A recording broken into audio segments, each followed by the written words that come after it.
ഹീജുന്റെ ഓഫീസിലുള്ള എല്ലാവരും തന്നെ ഹീജുവിന് സെലക്ഷൻ കിട്ടുമോ ഇല്ലയോ എന്ന് അറിയുവാനായിട്ട് വളരെ ആകാംക്ഷയോട് കൂടി തന്നെ വെയിറ്റ് ചെയ്തിരിക്കുകയായിരുന്നു. അങ്ങനെ ഇരിക്കുകയാണ് ഹീജുവിന് സെലക്ഷൻ ഒക്കെ കിട്ടിയെന്ന് പറഞ്ഞിട്ടുള്ള മെസ്സേജ് ഒക്കെ അവൾ കാണുന്നത്. അവളെക്കാളും കൂടുതലായിട്ടൊക്കെ അവിടെ ഉണ്ടായിരുന്ന ബാക്കിയുള്ള സ്റ്റാഫ്സിനായിരുന്നു സന്തോഷമൊക്കെ തോന്നിയതും. എന്തായാലും നീ പാസ്സായതല്ലേ, നീയും നിന്റെ ഫാമിലിയിലുള്ള ആൾക്കാരെ കൂടി ഈ ഒരു വിവരമൊക്കെ അറിയിക്കുന്നു പറഞ്ഞിട്ട് ഡയറക്ടർ പോയി കഴിയുമ്പോഴത്തേക്കും അവളും ആദ്യമായിട്ട് മെസ്സേജ് അയക്കുവാനായിട്ട് ശ്രമിച്ചിട്ടുണ്ടായിരുന്നത് സയോൺ ആണ്. എങ്കിൽ പോലും എന്ത് മെസ്സേജ് അയക്കണമെന്ന് അറിയാതെയൊക്കെയാണ് അവളും ഇരുന്നത്. ആദ്യമാകട്ടെ ഞാൻ പാസ്സായെന്നൊക്കെ അവൾ അയക്കുവാനായിട്ട് തുടങ്ങുന്നുണ്ടെങ്കിലും പിന്നീട് അത് മാറ്റിയിട്ട് എനിക്ക് സ്പെഷ്യൽ ആയിട്ടുള്ള ട്രീറ്റ്മെന്റ് ഒന്നും നൽകിയിട്ടല്ലല്ലോ എന്നെ പാസ്സാക്കിയത് അല്ലേ എന്നൊരു ചോദ്യമൊക്കെ ആയിരുന്നു അവൾ അടുത്തതായിട്ട് അയക്കുവാനായിട്ട് തുടങ്ങിയത്. പക്ഷേ ഇതൊന്നും തന്നെ അവൾ അയക്കുന്നില്ല. അങ്ങനെ അവളും എന്തായിരിക്കുമെന്നൊക്കെ ആലോചിച്ചുകൊണ്ടിരിക്കുമ്പോഴത്തേക്കും അറിയാതെ അവളുടെ കൈയൊക്കെ തട്ടിട്ട് ഒരു ഇമോജിയാണ് സെൻഡ് ആയി പോകുന്നത്. സയോണും ഒരു മീറ്റിംഗിലേക്ക് ഇരിക്കുമ്പോഴത്തേക്കുമാണ് അവൾ അയച്ചിട്ടുണ്ടായിരുന്ന മെസ്സേജ് ഒക്കെ അവൻ കാണുന്നത്. സൈൻ ലാംഗ്വേജ് ഒക്കെ അറിയാവുന്ന ആൾക്കാർ കമ്പനിയിലേക്ക് ജോയിൻ ചെയ്യുവാനായിട്ട് വരികയാണല്ലോ. അങ്ങനെ ഇരിക്കെ പുതിയതായിട്ട് അവർ കമ്പനിയിലേക്ക് വരുന്നത് കൊണ്ട് തന്നെ അവർക്ക് വേണ്ടി ഒരു പരിപാടിയൊക്കെ വയ്ക്കാമെന്നായിരുന്നു കാൻ തീരുമാനിച്ചിട്ടുണ്ടായിരുന്നത്.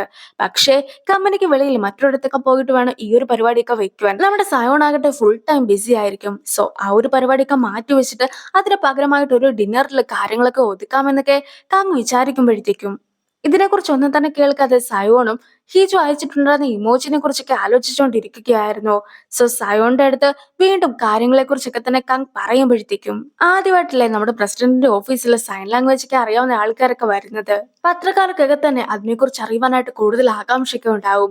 അതുകൊണ്ട് തന്നെ നമുക്കൊരു പ്രസ് കോൺഫറൻസ് തന്നെ വെച്ചേക്കാം, അവരുടെ ഫോട്ടോസും എടുക്കാം. നിങ്ങൾ ആദ്യം പറഞ്ഞിട്ടുണ്ടായിരുന്നത് പോലെ തന്നെ നമുക്കൊരു ഡിന്നറിലൊന്നും ഒതുക്കാതെ ഇത് നല്ല രീതിക്ക് തന്നെ ആഘോഷിക്കാമെന്നൊക്കെ അവൻ പറയിക്കും. എല്ലാവരുടെയും അടുത്ത് ഈ ഒരു വീക്കെൻഡ് ഫ്രീ ആണോ എന്നൊക്കെ ചോദിക്കുകയും ചെയ്യുന്നു. എല്ലാവരും തന്നെ സയോണിന്റെ ആ ഒരു പെരുമാറ്റത്തിൽ ആകെ ഷോക്ഡ് ആയിട്ടൊക്കെ ഇരുന്നിട്ടുണ്ടായിരുന്നെങ്കിൽ പോലും ആദ്യം തന്നെ ഈ ഒരു പ്രോഗ്രാമിലൊക്കെ പങ്കെടുക്കാനായിട്ട് താൻ എത്തുന്നതായിരിക്കും എന്നൊക്കെ പാർക്കും പറയുന്നു. സോ ട്രിപ്പൊക്കെ രാത്രി ആക്കാമെന്നൊക്കെ പറഞ്ഞിട്ട് സയോണും പോകുന്നു. സയോണിന്റെ ഒരു മിനി വേർഷനാണ് പാർക്ക്. അങ്ങനെ ഇരിക്കെ ഇവർ രണ്ടുപേരും ഒരു രീതിക്കുള്ള ടീം ഡിന്നറിനും വരാറില്ല. പക്ഷെ ഇപ്പോഴാകട്ടെ ടീം ഡിന്നറിന് പകരം ഇത്ര വലിയ ആഘോഷം പോലും വെക്കുകയും അവർ വരാമെന്ന് ഉറപ്പിക്കുകയും ചെയ്തിട്ടുണ്ടായിരുന്നത് കൊണ്ട് തന്നെ എന്താണ് ശരിക്കും അവർക്ക് സംഭവിച്ചതെന്നൊക്കെ ആലോചിക്കുകയാണ് ബാക്കിയുള്ളവരും. ഹീജും ഒരു ഇമോജി മാത്രമാണല്ലോ അയച്ചത്, പക്ഷെ എന്താണ് കാര്യമെന്ന് പറഞ്ഞിട്ടില്ല. അതുകൊണ്ട് തന്നെ സയോൺ എന്താണ് കാര്യം എന്നൊക്കെ ചോദിക്കുവാനായിട്ട് തുടങ്ങുന്നുണ്ടെങ്കിലും പിന്നീട് അവനും ആ ഒരു മെസ്സേജ് എല്ലാം തന്നെ അയക്കാതൊക്കെ ഇരിക്കുന്നു. ഇനി ഹീജു ആകട്ടെ ഈ ഒരു മെസ്സേജ് ഒക്കെ അയച്ചു പോയിട്ടുണ്ടായിരുന്നെങ്കിലും അതൊക്കെ ഡിലീറ്റ് ചെയ്താലോ എന്നൊക്കെ ആലോചിച്ചിരിക്കുകയാണ്. അങ്ങനെ ഇരിക്കുകയാണ് അവളും ഇന്റർവ്യൂവിൽ ചെയ്യിച്ചതിൽ അവനും ഒരു കൺഗ്രാറ്റ്സ് ഒക്കെ പറഞ്ഞുകൊണ്ട് റിപ്ലൈ ഒക്കെ നൽകുന്നത്. അത് കാണുമ്പോഴത്തേക്കുമാണ് അവൾക്ക് സമാധാനമാകുന്നത്. സയോണും ടീമിന്റെ കൂടെ ഒന്നിച്ചിരുന്ന് ഫുഡൊക്കെ കഴിക്കുമ്പോഴത്തേക്കുമാണ് ഹീജുവും നന്ദിയൊക്കെ പറഞ്ഞുകൊണ്ട് ഒരു റിപ്ലൈ ഒക്കെ അവനും അയക്കുന്നത്. ഞാനായിട്ട് നിനക്ക് ഒരു സ്പെഷ്യൽ ട്രീറ്റ്മെന്റ് നൽകിയിട്ടില്ല, നിന്റെ കഴിവുകൊണ്ട് മാത്രമാണ് നീ ഇതിൽ ജയിച്ചിട്ടൊക്കെ ഉണ്ടായിരുന്നെന്ന് പറഞ്ഞിട്ട് സയോണും റിപ്ലൈ ഒക്കെ കൊടുക്കുന്നു. എന്തായാലും ഇന്റർവ്യൂവിന് പാസ്സായിട്ടുണ്ടായിരുന്നത് കൊണ്ട് തന്നെ ഹീജു അവന് ഫുഡൊക്കെ മേടിച്ച് കൊടുക്കാമെന്നൊരു വാഗ്ദാനമൊക്കെ നൽകുകയാണ്. ജോലിയൊക്കെ കിട്ടി നിൽക്കുന്ന ഒരാൾക്ക് എന്ത് രീതിയിലുള്ള ഗിഫ്റ്റാണ് കൊടുക്കുക എന്നൊക്കെ സയോണും എല്ലാവരുടെയും അടുത്ത് ചോദിക്കുകയാണ്. ഏറ്റവും പുതിയ ഒരു ഫോണൊക്കെ മേടിച്ചു കൊടുക്കുക, അല്ലെങ്കിൽ ഒരു ലാപ്ടോപ്പോ ടാബ്ലറ്റോ മേടിച്ചു കൊടുക്കുക എന്നൊക്കെ കങ് പറയുന്നുണ്ടെങ്കിലും ഇതെല്ലാം തന്നെ അവൾക്ക് ഉണ്ടെന്നായിരുന്നു അവന്റെ മറുപടി. എന്നാൽ നല്ലൊരു ബാഗൊക്കെ മേടിച്ചു കൊടുക്കുവാനായിട്ട് ലേഡി സ്റ്റാഫ് പറയുമ്പോഴത്തേക്കും നിനക്ക് എന്ത് വേണമെന്നല്ല സയോൺ ചോദിച്ചിട്ടുണ്ടായിരുന്നു എന്നൊക്കെ പറഞ്ഞിട്ട് അവളെ കളിയാക്കുകയാണ് കാങ്ങും. പുതിയ ജോലിക്കൊക്കെ പോവുകയല്ലേ, അതുകൊണ്ട് തന്നെ നല്ല ഭംഗിയുള്ള ഒരു സൂട്ടൊക്കെ മേടിച്ചു കൊടുക്കുവാനായിട്ട് പാർക്ക് പറയുമ്പോഴത്തേക്കും അതിനോട് വലിയ യോജിപ്പൊന്നും ഇല്ലാതെ ആയിരുന്നു കാങ്ങും ലേഡി സ്റ്റാഫും ഉണ്ടായിരുന്നത്. പക്ഷെ സയോണും ആ ഒരു അഭിപ്രായമായിരുന്നു കൂടുതലായിട്ട് ഇഷ്ടപ്പെട്ടിട്ടുണ്ടായിരുന്നത്. സോ അവരും നേരെ പ്ലേറ്റ് മാറ്റിയിട്ട് ഡ്രസ്സൊക്കെ മേടിച്ചു കൊടുക്കുന്നതാണ് നല്ലതെന്നൊക്കെ പറഞ്ഞിട്ട് അത് അംഗീകരിച്ചൊക്കെ കൊടുക്കുകയാണ്. സയോണും ഹീജോനും ഒരു കടയുടെ ഫോട്ടോ ഒക്കെ അയച്ചു കൊടുത്തതിന് ശേഷം 6 മണിക്ക് അവിടെ എത്തുവാനായിട്ടൊക്കെ പറയുന്നു. പണ്ട് സാങ്വുവും ഒരു കഥയൊക്കെ പറഞ്ഞിട്ടുണ്ടായിരുന്നല്ലോ, അവൻ കുട്ടിയായിരിക്കുന്ന സമയത്ത് മറ്റൊരു കുട്ടിയുടെ കൂടെ കളിക്കുവാനായിട്ടൊക്കെ സ്ഥിരമായിട്ട് വരാറുണ്ടായിരുന്നു എന്നുള്ള കഥ. സോ ആ ഒരു കഥയൊക്കെ നടന്നിട്ടുണ്ടായിരുന്ന സ്ഥലത്തേക്ക് ഇപ്പോൾ യൂറിനെ കൂട്ടിക്കൊണ്ടൊക്കെ അവൻ പോവുകയാണ്. ഹാളിലൊക്കെ എത്തുന്ന അവനാകട്ടെ ഇവിടെ ആകട്ടെ വലിയൊരു ചിത്രമൊക്കെ ഉണ്ടായിരുന്നു. അതിലുണ്ടായിരുന്ന ആളുടെ കയ്യില് ഡ്രാഗന്റെ പടമൊക്കെ ഉള്ള മോതിരമായിരുന്നു ഉണ്ടായിരുന്നതെന്നൊക്കെ അവനും ഓർത്തെടുത്തൊക്കെ പറയുന്നുണ്ട്. പക്ഷെ ഇപ്പോൾ ആ ഒരു ചിത്രം ഒന്നും തന്നെ അവിടെ ഇല്ല. ഞാൻ ഈ ഒരു മുറിയിലായിരുന്നു കളിക്കുവാനായിട്ടൊക്കെ വന്നിട്ടുണ്ടായിരുന്നെന്ന് പറഞ്ഞിട്ട് പൂട്ടിയിട്ട് ഒരു മുറിയുടെ മുമ്പിലൊക്കെ നിൽക്കുകയാണ് അവനും.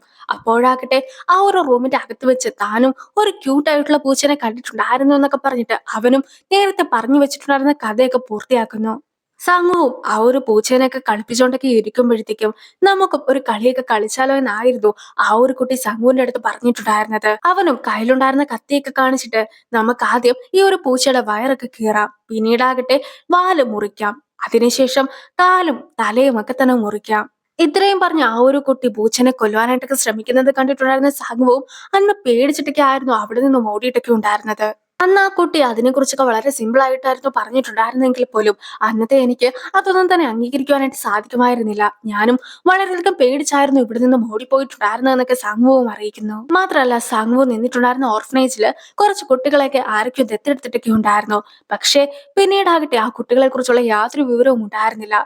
സോ അവനും വലുതായതിനു ശേഷമായിരുന്നു ഇതുപോലെ കുട്ടികൾ മിസ്സിംഗ് ആയ കാര്യമെല്ലാം തന്നെ മനസ്സിലാക്കിയിട്ടുണ്ടായിരുന്നത്. നമ്മൾ ആദ്യമായിട്ട് കണ്ട സമയത്ത് നീയും ഒരു കാര്യമൊക്കെ പറഞ്ഞിട്ടില്ലായിരുന്നോ? അതായത് ഏതൊരു കാര്യവും എന്താണെന്ന് ചോദിക്കുന്നതിന് മുമ്പായിട്ട് എന്തുകൊണ്ടാണ് ഇത്രയും കാലമായിട്ടും ഞാനത് റിവീൽ ചെയ്യാത്തതെന്നാണ് നിങ്ങൾ ചോദിക്കേണ്ടിയിരുന്നതെന്ന്. അതുകൊണ്ട് തന്നെ നീ പറ, നീ എന്തുകൊണ്ടാണ് ഇത്രയും കാലമായിട്ടും ഈ ഒരു കേസിനെ കുറിച്ച് പറയാതിരുന്നിട്ടുണ്ടായിരുന്നത്? ഇപ്പോൾ തന്നെ 20 വർഷമായില്ലേ? ഇത്രയും കാലത്തിന് ശേഷമല്ലേ നീ ഇതിനെക്കുറിച്ച് അന്വേഷിക്കാനായിട്ടൊക്കെ ശ്രമിക്കുന്നത്? യൂറിയും അങ്ങനെ തന്റെ സംശയങ്ങളെല്ലാം തന്നെ സാമുവിന്റെ അടുത്ത് ചോദിക്കുമ്പോഴത്തേക്കും എന്റെ ചാനലില് കൂടുതൽ ആൾക്കാരിലേക്കൊക്കെ എത്തുന്ന സമയത്ത് ഞാനും ഈ ഒരു കാര്യത്തെക്കുറിച്ചുള്ള വീഡിയോ ഒക്കെ ചെയ്യുന്നതായിരിക്കും. അതായത് അങ്ങനെയൊക്കെ വീഡിയോ ചെയ്യുകയാണെങ്കിൽ മാത്രമേ കൂടുതൽ ആൾക്കാരൊക്കെ ഈ ഒരു കാര്യത്തെക്കുറിച്ച് അറിയുകയുള്ളൂ എന്നൊക്കെ സാനുവും അറിയിക്കുന്നു. കുറച്ച് ദിവസങ്ങൾക്ക് മുമ്പ് സയോണും നിന്നെക്കുറിച്ചൊക്കെ എന്നോട് ചോദിച്ചിട്ടുണ്ടായിരുന്നു. ഞാനാകട്ടെ നീ ഒരു ഓർഫനേജിലേക്കാണ് വളർന്നതെന്ന് അറിയാതെ പറഞ്ഞു പോയെന്നൊക്കെ യൂറി പറഞ്ഞു നിൽക്കുമ്പോഴത്തേക്കുമാണ് യൂറിയും ഹീജോന് ഇതുപോലെ പ്രസിഡന്റിന്റെ ഓഫീസിൽ ജോലിയൊക്കെ കിട്ടിയെന്ന കാര്യമൊക്കെ അറിയുന്നത്. ഹീജോവും നേരത്തെ സയോൺ പറഞ്ഞിട്ടുണ്ടായിരുന്ന കടയിലേക്കൊക്കെ എത്തുകയാണ്. സയോണും അവളും പുതിയതായിട്ട് ഓഫീസിൽ ജോലിക്കൊക്കെ വരുന്ന സ്റ്റാഫ് ആണെന്നും അതുകൊണ്ട് തന്നെ അവൾക്ക് വേണ്ട ഡ്രസ്സൊക്കെ എടുത്തു കൊടുക്കുവാനായിട്ടും അവിടെ ഉണ്ടായിരുന്ന ഒരു സ്റ്റാഫിന്റെ അടുത്തൊക്കെ പറഞ്ഞിട്ടുണ്ടായിരുന്നു. സോ ആ ഒരു സ്റ്റാഫ് ആകട്ടെ അവൾക്ക് നല്ല രീതിക്ക് ചേരുന്ന ഒരു ഡ്രസ്സൊക്കെ സെലക്ട് ചെയ്ത് കൊടുക്കുകയാണ്. ഇതേ സ്ഥലത്തേക്കാണ് ഇനിയും എത്തുന്നത്. പക്ഷെ അവരാകട്ടെ പരസ്പരം കാണുന്നൊന്നുമില്ല. ഇനിയും നല്ലൊരു ഡ്രസ്സൊക്കെ നോക്കിയെടുക്കുന്നു. ഹീജോവും പുതിയ ഡ്രസ്സൊക്കെ ഇട്ട് നിൽക്കുമ്പോഴത്തേക്കുമാണ് സയോണും അവിടെ എത്തുന്നത്. സയോണും ഹീജോ ഇട്ട ഡ്രസ്സൊക്കെ ഇഷ്ടപ്പെടുകയും അതൊക്കെ എടുക്കുകയും ചെയ്യുന്നു. നേരത്തെ ഇനെ സെലക്ട് ചെയ്തിട്ടുണ്ടായിരുന്ന ഒരു ഡ്രസ്സ് ഉണ്ടല്ലോ, സെയിം ഡ്രസ്സ് അവിടുത്തെ ഡിസ്പ്ലേയിലൊക്കെ ഇരിക്കുന്നത് കാണുന്ന അവനാകട്ടെ ഈ ഒരു ഡ്രസ്സൊക്കെ നീ ഇട്ട് നോക്കുന്നൊക്കെ ഹീജോന്റെ അടുത്തും പറയുന്നുണ്ട്.